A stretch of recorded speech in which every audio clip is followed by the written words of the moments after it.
എന്തുകൊണ്ടാണ് നിങ്ങൾക്ക് നന്മ ചെയ്ത് പിശാചുക്കളെ പുറത്താക്കുവാൻ കഴിയാതിരിക്കുന്നത്? Why are we not able to cast out the demons from people and do some good for them? വചനം പറയുന്നത്, ഞാൻ വീണ്ടും പറയട്ടെ, യേശു കർത്താവ് തന്റെ ശിഷ്യന്മാരെ വിളിച്ചിട്ട് പറഞ്ഞു, പിതാവ് എന്നെ അയച്ചതുപോലെ തന്നെ എത്ര ഞാൻ നിങ്ങളെയും അയക്കുന്നത് എന്ന്. Amen. As it is written in the scripture, the Father Almighty sent the Son down to this earth exactly the same way the disciples are being sent out to the world. അപ്പോൾ എന്തുകൊണ്ടാണ് നമുക്കത് ചെയ്യുവാൻ കഴിയാത്തത് എന്ന് നമ്മൾ ചിന്തിക്കേണ്ടതുണ്ട്. So why we have to think about it?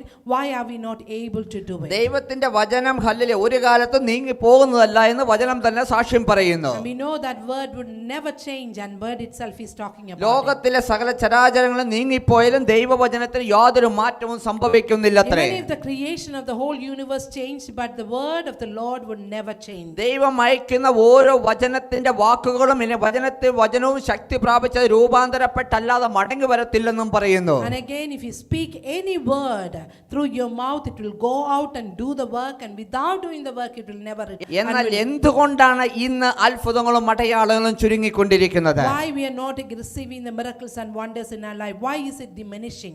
എന്താ പരിശുദ്ധാത്മാവിന്റെ ശക്തി കുറഞ്ഞു പോയതുകൊണ്ടാണോ? Is it because the power of the Holy Spirit has lost the power? എന്താ യേശു കർത്താവ് മരിച്ചുയർത്തെഴുന്നേറ്റ് സ്വർഗ്ഗാരോഹണം ചെയ്തതുകൊണ്ടാണോ? Is it because Jesus died and resurrected and gone back to the heaven? എന്താ വചനം മാറിപ്പോയതുകൊണ്ടാണോ? Or is it because the word has changed? വചനം പറയുന്നു, വചനത്തിന് ഒരു കാലത്തും മാറ്റം സംഭവിക്കുന്നില്ല എന്ന്. We know that from the word itself, that word would never change and it would never be changed. അതിനെ ആർക്കും നീക്കി മാറ്റാൻ പറ്റുന്നതല്ലത്രേ. No one can change the word that is written in the scripture. ദൈവം ദാനമായി നമുക്ക് പരിശുദ്ധാത്മാവിന്റെ ശക്തി നൽകിയിരിക്കുന്നത്രേ. Amen.